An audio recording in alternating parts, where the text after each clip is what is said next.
से भारत ने ना एआई के क्षेत्र में कुछ नहीं किया है। हम फिलहाल के लिए यूजर बनकर के काम कर रहे हैं या फिर रीलेबलिंग कर दे रहे हैं। ऐसे में चीन की एक कंपनी ने जब अमेरिकी कंपनियों को हिलाया था तो हमने डीपसीक का जिक्र किया था और बताया था कि चाइनीज एआई ने कैसे विश्व के अंदर चर्चा का विषय बना दिया है। चाइना का बाजार केवल चाइना पर निर्भर नहीं करता, वो अमेरिका पर भी निर्भर करता है।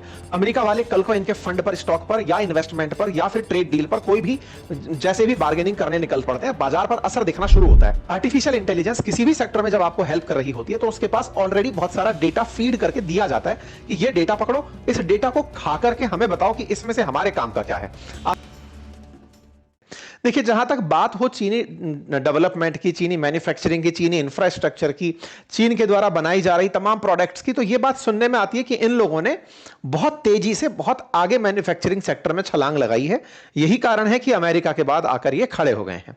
अब इनकी तरक्की से भारत को निश्चित ही प्रेरणा मिलती है और प्रेरणा मिलनी भी चाहिए, ताकि हम मेक इन इंडिया करके आने वाले समय में सप्लाई चेन के मेन की इंग्रेडिएंट भारत को बना सके। ये समस्त भारतीयों की प्रेरणा है। लेकिन फिलहाल के लिए विश्व पर जो ड्रैगन नजर गड़ाए बैठा है, उसमें उसकी सबसे बड़ी छाप खुद का एआई डेवलप करके की। आपको याद होगा कि मेटा, गूगल, चैट जीपीटी, तमाम प्रकार के माइक्रोसॉफ्ट जैसे ब्रांड्स ने हाल ही में ड्रैगन से एक बड़ी चुनौती पाई जब डीप सीक नाम का एआई लेकर ये आए थे।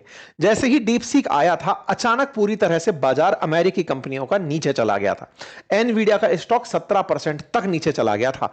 इसका मतलब यह है कि एक खोज जो कि इनोवेशन के सेक्टर में टक्कर देने वाली थी, उसने अमेरिकी कंपनियों की चूल्हे हिला दी थी कि यार ये तो चाइना वाले कैसे कर गए, जबकि एनवीडिया वालों ने सेमीकंडक्टर डिवाइस दी नहीं थी। इसका सीधा सा मतलब यह है कि दुनिया जहां एक और तकनीकी में बहुत तेजी से आगे बढ़ने की सोचती है, अमेरिका यह मानता है कि हमारे पास में तकनीकी के नाम पर जहां सोशल मीडिया है, सेमीकंडक्टर बनाने वाली एनवीडिया है, माइक्रोसॉफ्ट है, एप्पल जैसी तमाम कंपनियां हैं जो कि दुनिया को टेक्नोलॉजी में एक अपर एज पर लेती जा रही हैं, उन्हें जब टक्कर चीनी लोगों द्वारा मिलती है, चाइनीज प्रोडक्ट्स या चाइनीज ब्रांड से मिलती है और उनका असर दिखता है, तो यह तो समझ में आता है कि चाइना वाले भी सेम वही रूट अपनाकर उसी दिशा में आगे बढ़ते चले जा रहे हैं।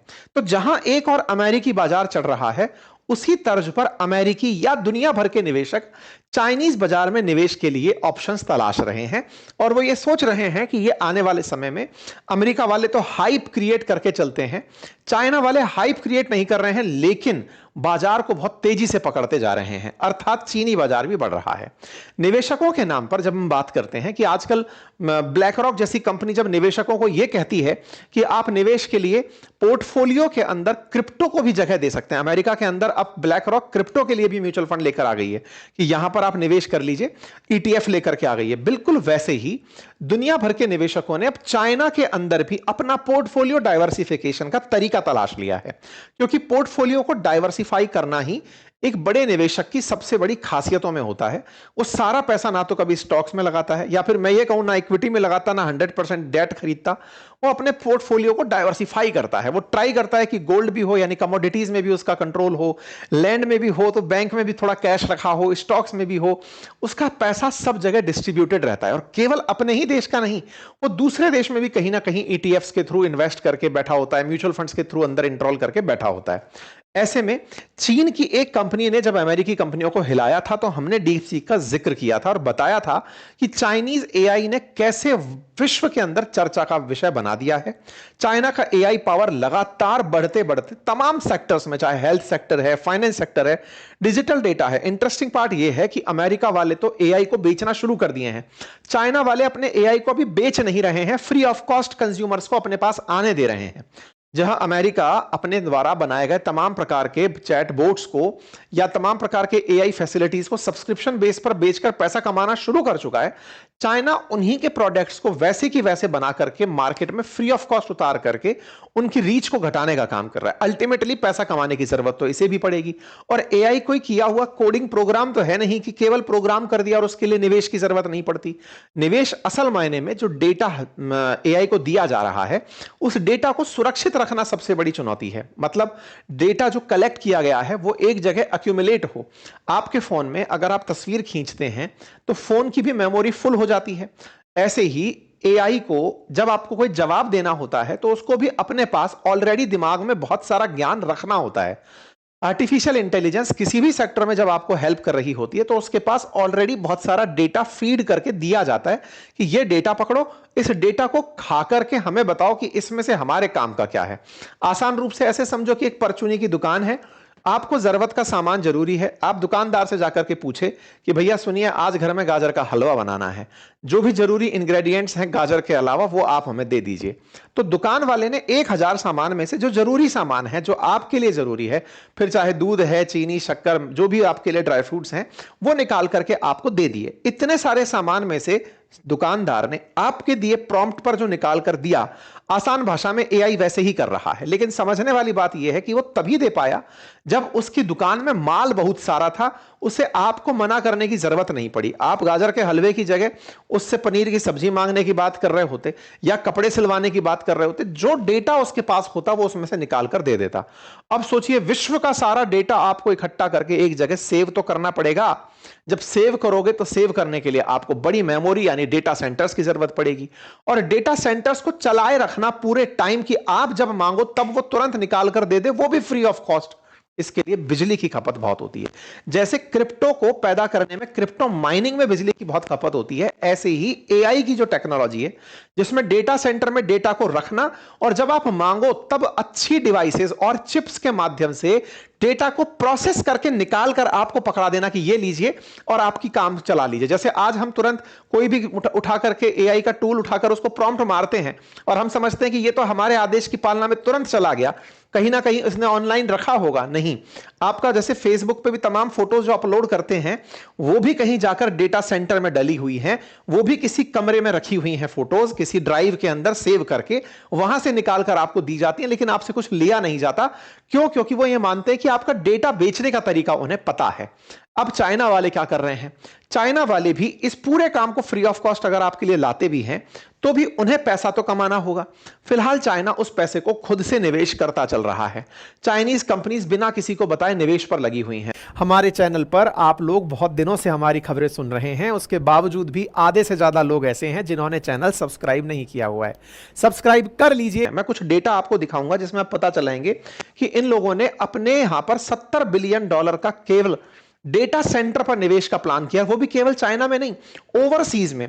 मतलब कि डेटा को, अब जैसे मान लीजिए इंडिया वाले लोगों का डेटा है, उसे चाइना नहीं लाना, तो कहीं पता चले कि नेपाल में डाल दिया, भूटान में डाल दिया, बांग्लादेश में एक डेटा सेंटर बना दिया जहां पर इंडियंस का डेटा इकट्ठा करके रख लिया और वहीं से डेटा प्रोसेस होकर के इंडिया की हेल्प कर रहा है या फिर इंडिया के लिए यूज में आ रहा है।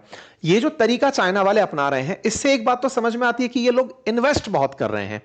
इन्वेस्ट कर रहे हैं तो निश्चित ही आने वाले समय में तमाम अमेरिकी कंपनियों का कंपटीशन देंगे तो बाजार में टक्कर लेकर आएंगे। और यह बात अब पता चलना शुरू हो रही है क्योंकि तमाम लोग इस बारे में बात कर रहे हैं कि इनका जो बिजली का खपत है वो 30% तक बढ़ गया है, 30% तक बढ़ गया है। स्पेंडिंग 75% तक हाइप कर रही है। कुल मिलाकर के ये एआई में निवेश करते चले जा रहे हैं और ये यूएस को टक्कर देने के लिए है। अब हम ये बात क्यों कर रहे हैं? हम ये बात इसलिए कर रहे हैं, जैसे भारत ने ना एआई के क्षेत्र में कुछ नहीं किया है, हम फिलहाल के लिए यूजर बनकर के काम कर रहे हैं या फिर रीलेबलिंग कर दे रहे हैं कि भाई चाइना वालों ने ये बनाया था, अमेरिका वालों ने ये बनाया, लो हम अपना बना दिए, हम अपना कोई एआई का टूल बना दिए, उनका डेटा यूज करके हम रीलेबलिंग कर दिए, है ना, उसको हम दोबारा से रीलेबलिंग करने का काम कर रहे हैं। ओरिजिनल प्रोडक्ट उनका है। तो हम लोग मार्केट में उतना तेजी से टेक कंपनीज को टक्कर नहीं दे पा रहे, हम यूजर बन रहे हैं और खुद ही खत्म हो रहे हैं क्योंकि एआई सर्विस को ही टक्कर दे रहा है और हमारा मेजर बाजार सर्विस सेक्टर है। तो भारतीय बाजार को तो एआई चुनौती दे रहा है, लेकिन इनके बाजारों को ग्रोथ दे रहा है क्योंकि ये तो सर्विस प्रोवाइडर बनकर आ रहे हैं, आपकी सर्विस खाने के लिए प्रोडक्ट ये बना रहे हैं। तो ऐसे में इनके बाजार में तेजी देखी जा रही है और तमाम प्रकार के, जैसे भी मानुस करके इन्होंने नया एआई निकाला है, तो कुल मिलाकर के इनका काम चल रहा है। अब मैं ये सारी बातें जब कर रहा हूं तो दिमाग में एक और बात आपको बताने के लिए, जो आपने शुरुआत में पढ़ा था कि चीन के अंदर निवेश कर रहे हैं भारतीय, अब वो क्या कहानी है?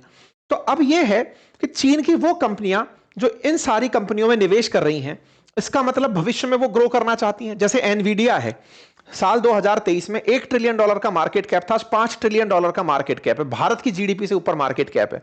केवल चिप बना करके एआई के कारण उसका $5 ट्रिलियन तक का बाजार पहुंच गया।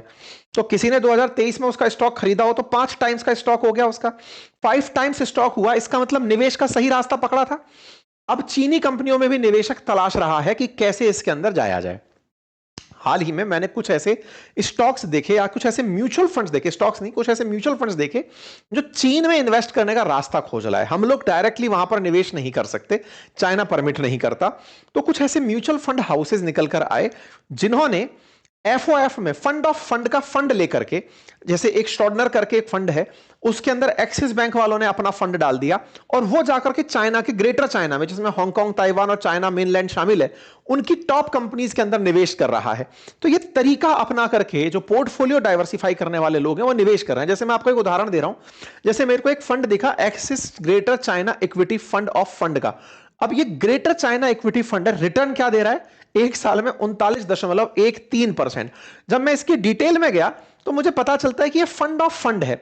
इनने जो तरीका अपनाया है वो क्या किया है, ये अपने यहां से इस फंड को लेकर के जा रहे हैं शॉर्डनर आईएसएफ ग्रेटर चाइना क्लास 10 के अंदर। अब ये क्या है, ये शॉर्डर आईएसएफ क्या है, मतलब तरीका देख रहे हैं कि यहां से चाइना तक पैसा इन्वेस्ट करना है तो एक्सिस पर, तो जैसे भारतीयों का विश्वास, एक्सिस ने विश्वास किया शॉर्डर पर। शॉर्डर कहां की है, ब्रिटेन की कंपनी है। शॉर्डर क्या कर रही है, शॉर्डर इक्विटी के अंदर 96% तक इन्वेस्ट कर दे रही है, डेट के अंदर 3.62% तक इन्वेस्ट कर दे रही है। ये कहां की है, ब्रिटेन की कंपनी है। इन्वेस्ट कहां कर रही है, ग्रेटर चाइना के अंदर। ग्रेटर चाइना किसको बोल रहे हैं, हांगकांग, ताइवान और मेनलैंड चाइना की तमाम उन कंपनियों में जिन्हें यह पाते हैं कि यहां का स्टॉक उठ सकता है। तो एक प्रकार से फंड ऑफ फंड बन करके शॉर्डर इंटरनेशनल सिलेक्शन फंड में, मतलब समझिए कि जैसे म्यूचुअल फंड होता है, म्यूचुअल फंड में क्या होता है कि एक म्यूचुअल फंड हाउस होता है जो आपके लिए फंड इकट्ठा करता है और वो जाकर के किसी स्टॉक में लगाता है। इंडिया में म्यूचुअल फंड के केस में क्या होता है, जैसे कि आपने एक कंपनी नाम फ्लोट कर दिया XYZ करके, कोई म्यूचुअल फंड हाउस है, उसने आपसे कहा कि आप सब लोग मिलकर मुझे पैसा दो, जो पैसा इकट्ठा होकर आएगा मैं तमाम स्टॉक्स में, इन इंडेक्स कंपनीज में लगा दूंगा, या लार्ज कैप में लगा दूंगा, या मिड कैप में लगा दूंगा, और आपको मैं रिटर्न लगाकर देता रहूंगा। यही तरीका होता है। अब ये तरीका जो म्यूचुअल फंड का इंडिया में अपनाया जा रहा है, इससे भी ऊपर का एक तरीका क्या बनाया, एक म्यूचुअल फंड हाउस बना इंडिया के अंदर जो एक्सिस ने काम किया। इसने क्या किया, पूरा फंड इकट्ठा किया आपसे, उसको शॉर्डर को दिया कि सुनो शॉर्डर, तुम हमसे बड़े वाले हो तो ये फंड तुम ले लो और इस फंड को तुम लगाओ, हमारे पास तो परमिशन नहीं है, तो तुम लगाओ इस पैसे को। तो हमने तो दिखाने के लिए शॉर्डर में पैसा लगाया। शॉर्डर किस में लगा रहा है, चाइना में पैसा लगा रहा है। विज्ञापन क्या हो रहा है, विज्ञापन हो रहा है कि भाई साहब रिटर्न देखें आप 39.13%। मतलब कंपैरिजन अगर आप देखें तो यहां पर ये जो MSCI गोल्डन ड्रैगन, कंपैरिजन करने के लिए गोल्डन ड्रैगन को देखा जाता है। गोल्डन ड्रैगन क्या है, गोल्डन ड्रैगन असल मायने में ड्रैगन चाइना को बोलते हैं। चाइना की वो तमाम कंपनियां जो कहीं पर भी ट्रेड कर पा रही हैं, जैसे अमेरिकी बाजार में भी ट्रेड कर पा रही हैं या बाहर भी ट्रेड कर पा रही हैं, जिन्हें आप मॉनिटर कर सकते हैं, वो चाइना का हाल बताती हैं। जैसे होता है ना, समुद्र का पानी पीने के लिए एक आंजली पानी ले लो, तो एक गोल्डन ड्रैगन इंडेक्स कुछ उस तरह का इंडेक्स माना जाता है जिसके अंदर रिटर्न्स जो है वो 3 साल के और 1 साल के 42% तक दिखाएं। वहीं पर निफ्टी का जो हमारा रिटर्न आ रहा है 7.59%, या फिर इसका रिटर्न 13.90% 3 साल का आ रहा है। तो इस तरह के जो रिटर्न्स हैं ये लोगों को अट्रैक्ट कर रहे हैं कि क्यों नहीं चाइनीज बाजार की उन कंपनीज ने जिन्होंने निवेश किया है उनमें पार्टिसिपेट किया जाए। केवल यही नहीं, कुछ और भी मुझे फंड दिखाई दे, मैं आपको वो दिखाता हूं। जैसे Edelweiss greater China equity fund मुझे दिखाई दिया, greater China equity offshore fund मुझे दिखाई दिया। ये यहां से एक जानकारी निकलकर आई कि ये सभी वो फंड बन रहे हैं, और ये कैसे जा रहे हैं, JP Morgan fund greater China fund के थ्रू जा रहे हैं। जैसे वो गए थे ऐसे ये जेपी मॉर्गन फंड के थ्रू जा रहे हैं। मतलब कि कहने का अर्थ यह है कि इंडिया से होते हुए फंड को चाइना के अंदर लगाने का प्रयास किया जा रहा है। यह तरीका है अपने इन्वेस्टमेंट को लेकर के वहां तक जाने का। क्या है इसके अंदर, क्या इन्वेस्टमेंट करना चाहिए या नहीं करना चाहिए, देखिए ये तो अल्टीमेटली आपका ऑब्जर्वेशन होता है, लेकिन चाइना का बाजार केवल चाइना पर निर्भर नहीं करता, वो अमेरिका पर भी निर्भर करता है। अमेरिका वाले कल को इनके फंड पर, स्टॉक पर या इन्वेस्टमेंट पर या फिर ट्रेड डील पर कोई भी जैसे भी बार्गेनिंग करने निकल पड़ते हैं, बाजार पर असर दिखना शुरू होता है। जैसे कुछ दिनों पहले हमने देखा 250% तक उठा करके ट्रेड बैरियर लगा दिए थे, उनका असर भी इनकी कंपनियों पर दिखता है। तो ऐसे में जो पोर्टफोलियो डाइवर्सिफिकेशन रखने वाले लोग हैं वो इन फंड्स को अपने ऑब्जर्वेशन में रख सकते हैं, लेकिन यह ध्यान रखते हुए कि ये उस कैटेगरी में शामिल है जिस पर अमेरिका चाइना के रिश्ते डायरेक्ट असर डालते हैं। ठीक है, तो हमारा उद्देश्य जो था वो आपको यह बताना था कि किस तरह से भारतीय लोग वहां निवेश करने जा रहे हैं और निवेश का जो तरीका अपनाया है। अब सवाल बनता है कि सर ये निवेश कैसा है, रिस्की है कि हाई रिस्की है कि लो रिस्की। इसे रिस्की इन्वेस्टमेंट में मैं कंसीडर करूंगा, और म्यूचुअल फंड इंडस्ट्री वाले भी इसे रिस्की कैटेगरी के अंदर मान के चलते हैं। ऐसा क्यों है, क्योंकि ऑब्वियस सी बात है कि आप चाइना को लेकर खुद ही सिक्योर नहीं होते। पहले तो चाइना पैसे लेके नहीं भागेगा, लेकिन चाइना के फंड्स पर कल को कोई भी देश किसी भी प्रकार की अगर रोक लगाता है तो आपके इन्वेस्टमेंट की वैल्यू पर असर पड़ता है। तो ऐसे में निवेश के अंदर अगर आपको 39% रिटर्न इंप्रेस कर रहा है तो आप जरूर देख सकते हैं, लेकिन इस विषय पर अपना रिसर्च जरूर करें। अब सवाल बनता है एआई के सेक्टर को कैसे देखते हैं? एआई के सेक्टर को मतलब कि भाई आर्टिफिशियल इंटेलिजेंस ही है क्या चाइनी कंपनीज का मार्केट, या कोई और कंपनीज भी देखी जा सकती हैं? तो देखिए कुल मिलाकर बात यह है कि निवेश के अंदर तमाम टेक्नोलॉजी की कंपनीज जो तकनीकी को अपग्रेड कर रही हैं वो निवेश के लिए सबसे सुरक्षित ऑल टाइम मानी जाती हैं। जिसने अपनी तकनीकी को नहीं बदला, दिक्कतें उन्हीं को आएंगी। जो मार्केट के अंदर खड़े रह जाएंगे वो बहते पानी के अंदर गिर जाएंगे। चैनल पर नए हैं तो सब्सक्राइब कर लें, अपने साथियों से जरूर साझा करें। वीडियो में इतने लोग प्रेजेंट थे, लाइक कुछ ही संख्या में है, तो इतना तो कष्ट कर ही सकते हैं। साथियों से जरूर सब्सक्राइब कराएं। साथियों होता क्या है ना, एक बहुत अच्छी बात बताता हूं मैं आपको। अपने केस में बहुत से लोग जो अपन से बहुत ज़्यादा प्यार करते हैं वो अपने वीडियोस को अलग अलग प्रकार से कहीं स्पैम करते हैं, कोई रिपोर्ट करता है, कोई डिसलाइक करता है, ताकि हम लोग ग्रो ना हों। हम लोग ग्रो ना हो तो ये आपके समझ में आने वाली बात है कि कौन लोग ऐसे होते हैं जो ऐसा चाहते हैं, जिन्हें हमारी तरीके, हमारा जो विचार, हमारा तरीका ये पसंद नहीं आता। बहुत से लोग होते हैं, हर आदमी से हर आदमी खुश नहीं हो सकता। ऐसी स्थिति में ये आप अपनी नैतिक जिम्मेदारी बना लें, क्योंकि YouTube लाइक डिसलाइक देखता चलता है। तो आप में से जो लोग लाइक को भी समझते हैं कि नहीं मैं एहसान करूंगा इस आदमी के ऊपर, ठीक है, एक दिन ये गतिविधियां स्वतः ही रुक जाएंगी ऑटोमेटिक। जब हमें भी इस चीज़ का प्रोत्साहन नहीं मिलेगा, मैं 2 घंटे नॉन स्टॉप आपके सामने रोजाना सुबह बोलता हूँ, 8 घंटे कंटेंट बनाने के लिए बैठता हूँ, टीम काम करती है, सब बनकर आता है, इतना पैसा इतना इन्वेस्टमेंट लगता है, और उसके बाद आपसे अपेक्षा के लिए भी ये रिक्वेस्ट करनी पड़ती है कि यार सब्सक्राइब कर देना, यार लाइक कर देना, यार शेयर कर देना। तो अंदर से ऐसा लगता है कि मैं कह क्यों रहा हूँ, मतलब लिटरली स्पीकिंग। लेकिन ठीक है, हम में हो सकता है इस तरह का भाव आ गया हो कि नहीं साहब हमसे कहोगे नहीं तब तक हमें याद नहीं रहता। लेकिन आप में इतनी इंसानियत है, ये मुझे ज्ञात है, बस उसे याद दिलाने के लिए मुझे कहना पड़ता है। और उसको इसलिए भी समझकर आप करें क्योंकि आपको ये पता हो कि कोई और आपके इस तरह के ना करने पर अपने तरीके से उस काम को वो तो उसी तरह में ले जा रहा है। क्योंकि दुनिया में आपको भी पता है कि खुश होने वाले लोग कितने होते हैं, ठीक।